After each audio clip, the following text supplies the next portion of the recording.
सभापति जी।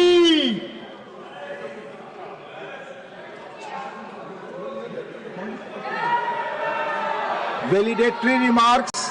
Honorable members, we have come to the conclusion of the 260th session of the Rajya Sabha.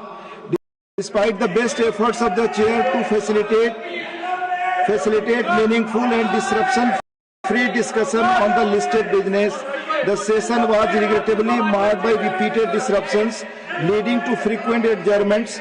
This not only resulted in the loss of precious parliamentary time, but also deprived us the opportunity to deliberate upon several matters of public importance. Overall, the House functioned for only 41 hours and 15 minutes. The productivity of this session stood at a disappointing 38.88%, something that calls for serious introspection. Members had the opportunity to raise 285 questions, 285 zero-hour submissions and 285 special mentions.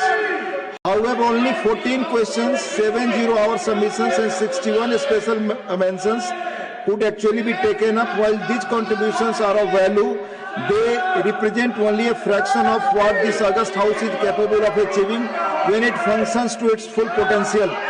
During the session, as many as 14 government bills were passed or returned.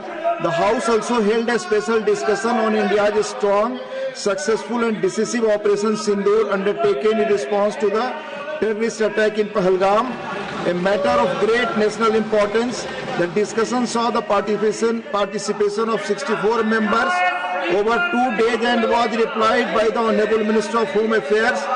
The House also benefited from a suo motu statement by the Honorable Minister of Commerce and Industry on India's US bilateral trade, which provided valuable insights into India's expanding economic engagement. In addition, the House was duly apprised of the vacancy in the office of the Honorable Vice President of India. We also bid farewell to 6 members from Tamil Nadu who completed their term on 24 July 2025.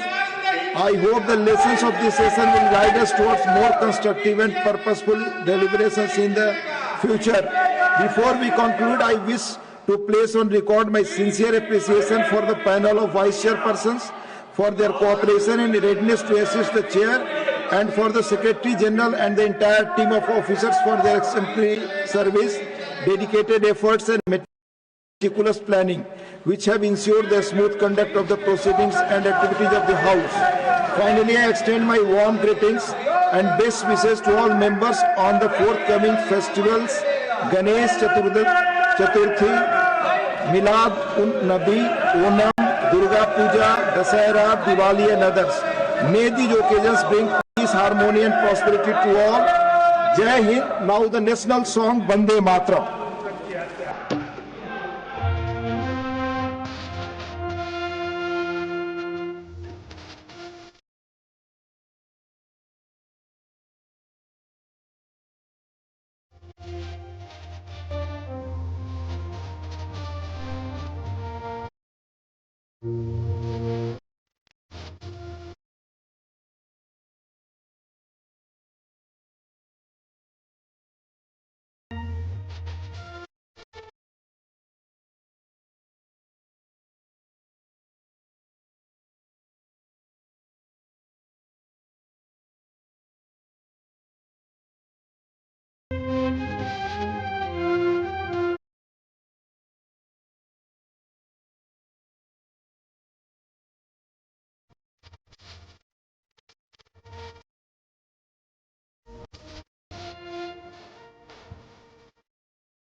The House stands adjourned, signed by